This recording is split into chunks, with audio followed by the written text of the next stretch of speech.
Welcome to waves media Telugu. వినుకొండలో నిర్వహిస్తున్న మహానాడు 2026 వేడుకలు చారిత్రాత్మకమని ప్రభుత్వ చీఫ్ విప్ జీవి ఆంజనేయులు అన్నారు. గంగిరేని కళ్యాణ మండపంలో జరిగిన కార్యక్రమంలో ఆయన మాట్లాడుతూ నారా చంద్రబాబు నాయుడు నాయకత్వంలో, లోకేష్ యువ నాయకత్వంతో మహానాడు ప్రతిష్టాత్మకంగా జరుగుతోందన్నారు. డిజిటల్ మహానాడు ద్వారా పార్టీ శ్రేణులను మరింత అనుసంధానం చేస్తున్నామని పేర్కొన్న ఆయన మహానాడు ప్రత్యేక సంచికను నాయకులతో కలిసి ఆవిష్కరించారు. పార్టీకి కార్యకర్తలే బలమని, వారి కృషికి తగిన గుర్తింపు లభిస్తుందని భరోసా ఇచ్చారు.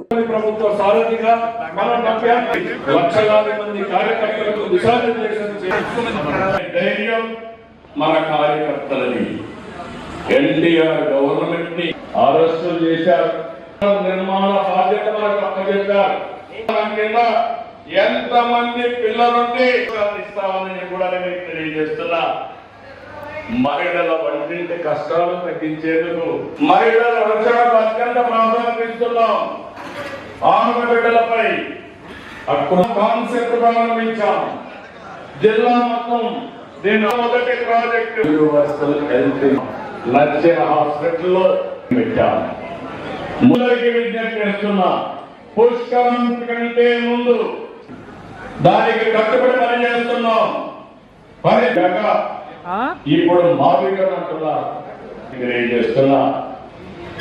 ఇవన్నీ కూడా మీరు గుర్తుపెట్టుకోవాలి. ఒక్కసారి వాట్సాప్ లో ఆయన మీరు ఒకసారి మీకు ఏం కావాలో చెప్తే ఎలక్ట్రికల్ వాహనాలుగా తయారు చేసుకోవాలి. చెత్త పనులు తొలగించాం. ట్యాంపర్ చేయకుండా మనం చేసే పరిస్థితికి వస్తున్నాం.